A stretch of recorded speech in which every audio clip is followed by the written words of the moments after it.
Assalamualaikum warahmatullahi wabarakatuh.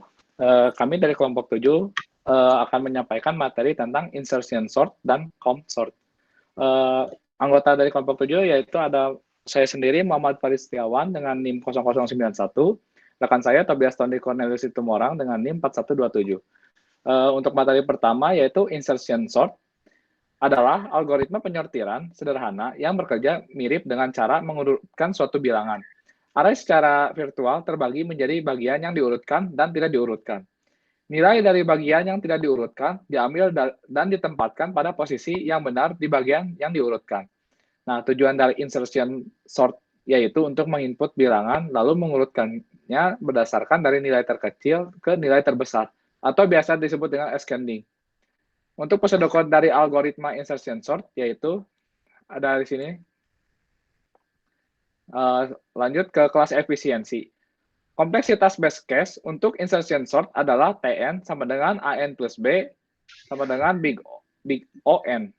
Running time pada base case ini dapat ditunjukkan dengan An plus B, di mana konstantan A dan B bergantung pada statement CI, sehingga Tn adalah fungsi linear dari N. Yang kedua, ada kompleksitas worst case untuk insertion sort adalah Tn sama dengan An kuadrat plus B sama dengan big On. Running time pada worst case ini dapat dinyatakan sebagai An kuadrat plus B sama dengan big On.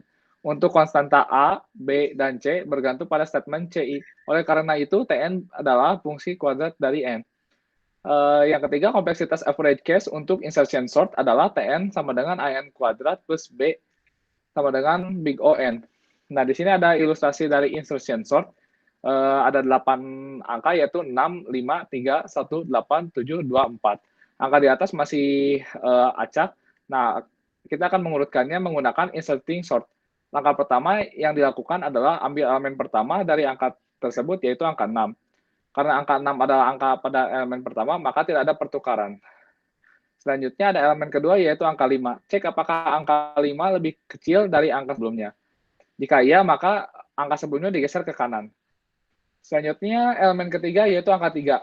Cek apakah angka 3 lebih kecil dari angka sebelumnya. Jika iya, maka geser angka sebelumnya ke kanan. Lanjut ke elemen keempat, yaitu angka 1.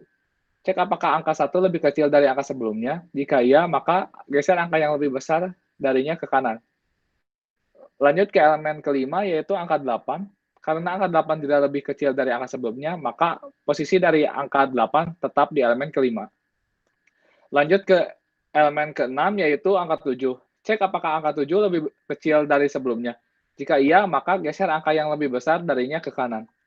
Lanjut ke elemen ke-8, yaitu angka 2. Cek apakah angka 2 lebih kecil dari angka sebelumnya. Jika iya, geser angka yang lebih besar ke kanan. Lanjut ke elemen terakhir, yaitu angka 4.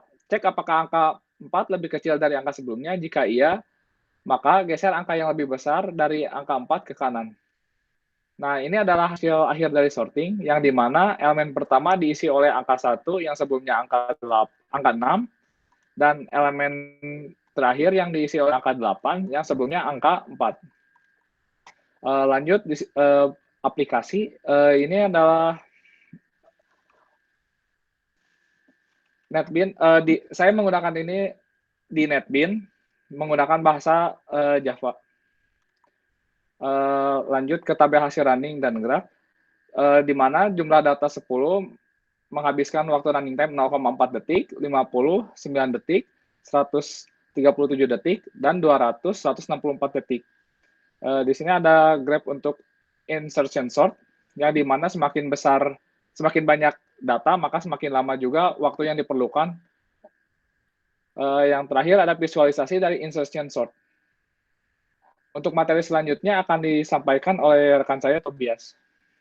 Ya, di sini saya akan menjelaskan tentang COMSORT. COMSORT merupakan pengembangan dari bubble sort dengan dasar penukaran data dilakukan berdasarkan gap. Gap didapat dari jumlah data dibagi dengan string, yaitu 1,3. Jika gap sudah didapatkan, maka data akan mulai ditukar berdasarkan jumlah data. Di sini ada pseudocode algoritma COMSORT. Untuk selanjutnya ke kelas efisiensi. Untuk base case, terjadi saat tidak terjadinya lagi swap, yang berarti COMSORT hanya melakukan n-1 perbandingan dengan algoritmanya dan menetapkan bahwa data telah terurut. T min N sama dengan N dan big O N sama dengan big O N. Sementara T max N-nya tetap sama. Untuk worst case, kompleksitas worst case untuk consort adalah big O N kuadrat dengan Tn sebagai berikut. Lanjut ke ilustrasinya. Di sini misalkan ada 5 angka, 2, 4, 7, 9, 1. Nilai gap awalnya itu dari angka yang ada di sini yaitu 5 angka. Cara mencarinya tadi 5 dibagi 1,3, hasilnya 3. Nah, 3 ini adalah jarak yang akan dibandingkan. Jadi 2, 3 angka ke depannya 9. Nah, 2 dan 9 karena 2 tidak lebih besar dari 9, maka tidak terjadi. Untuk 4 dibandingkan 1, 4 lebih besar, maka terjadi swap. Setelah mencapai akhir perbandingan, dilakukan lagi penghitungan gap dengan menggunakan nilai gap sebelumnya, yaitu 3 bagi 1,2, 1,3 sama dengan 2. Nah, jadi 2 angka ke depannya, begitu pula sampai ke pas keempat. Seterusnya hingga swap tidak terjadi. Nah, di sini pada akhirnya angka sudah terurut dengan kondisi ascending. Selanjutnya ada aplikasi bahasa Java. Langsung ke graf. Nah, hasil running time-nya sendiri jumlah data 10, 0,4 detik, 50 data 5 detik, 100 data 12 detik, 200 data 30 detik. Dan di sini ada grafnya. Ini untuk visualisasinya di bawah. Nah, kesimpulannya bisa dilihat di sini jika untuk insertion sort semakin banyak datanya maka waktu yang dibutuhkan pun akan lebih banyak, lebih cepat naiknya dibandingkan dengan consort. Consort perbedaannya hanya sedikit. Lanjut, kita akan melihat ke visualisasi insertion sort dan consort.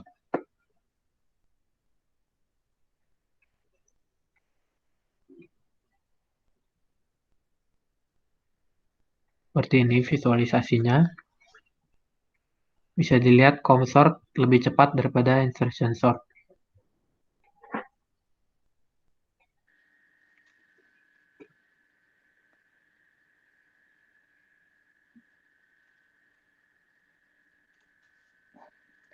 Baik, mungkin sekian materi mengenai insertion sort dan consort dari kelompok 7. Terima kasih atas perhatiannya. Mohon maaf bila ada kesalahan dalam penyampaian materi. Wassalamualaikum warahmatullahi wabarakatuh.